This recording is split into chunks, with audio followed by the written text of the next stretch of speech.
Welcome to Great Basin Museum here in Delta, Utah. This is the best kept secret in local museums. At least that's what some of our visitors have told us. We're owned by the Great Basin Historical Society, and we're all volunteers. We've put together some items that we think are worthwhile for you to come and see. We hope we can get you to come here and see what we have to show. And let's start out with Utah. Our state fossil is Allosaurus fragilis. This is the left hand of Allosaurus. As you can see, he was a formidable dinosaur. And the reason he was chosen as our state fossil is because many of these dinosaurs have been found in eastern Utah in Emery County at the Cleveland Lloyd Quarry there. And that quarry was formerly a predator trap. It's unusual in that most of the creatures that come from there are carnivores. And another predator trap is, a better known one, is the one in La Brea, California, La Brea tar pits. And this fossil is a replica of a smilodon that came from that location. He's the state fossil of California. Now the state fossil of Arizona is this Caryoxylon, a piece of petrified wood. This is the same tree that makes up the petrified forest down in Arizona. The state fossil of Colorado is Stegosaurus. You all know what Stegosaurus looked like. The state fossil of Alaska is the mammoth, the woolly mammoth. This is an excellent example of a tooth from a woolly mammoth.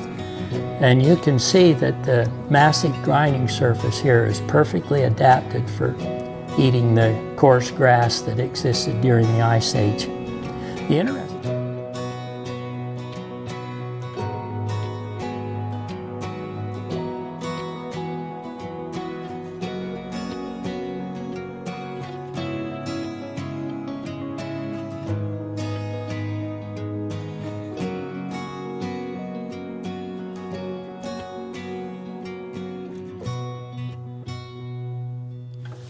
A couple more things I'd like to show you. This beautiful polished cross section is a stromatolite. This is unbelievably old, 3 billion years old. And stromatolites were very important in Earth's history because prior to this time period, Earth's atmosphere was reducing. In other words, there was no oxygen in it. And when these tiny algae started photosynthesizing, they produced free oxygen, which was released to the atmosphere. And in the process, it created Earth's first great biological die-off.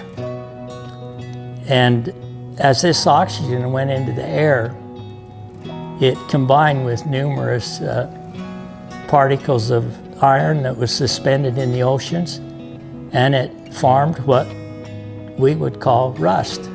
And that's what the red color in this stone is.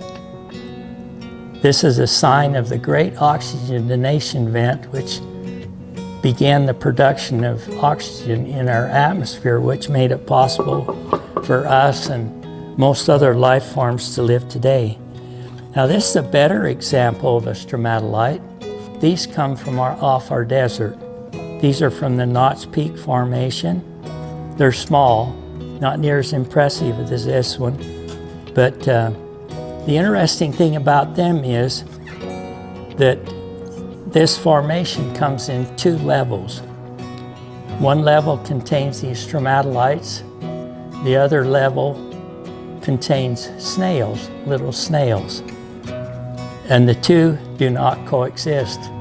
Geologists think that the snails ate the stromatolites. The stromatolites could live in oceans that were salty, where the snails couldn't.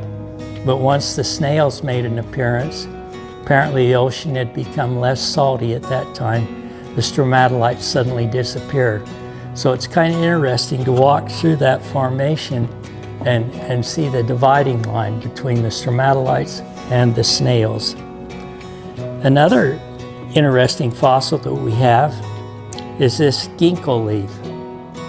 And this is a tree that lived during the late dinosaur period and into the tertiary. And for many years, this was only known from the fossils that were found in the western United States. And then some time ago, they found that this tree still exists and lives in China. And since then, it has been brought to the United States, and I know of at least 2 locations where it's growing today, one in Colorado and one in northern Utah. So this is called a living fossil. It was known as a fossil long before it was ever known as an actual living plant. A couple of things about trilobites I'd like to talk about. Trilobites had an enormously long run, at least 271 million years, probably longer. Almost the entire Paleozoic was at times dominated by these beautiful little creatures. And I have a couple of them here that are especially interesting to me because they show predation damage.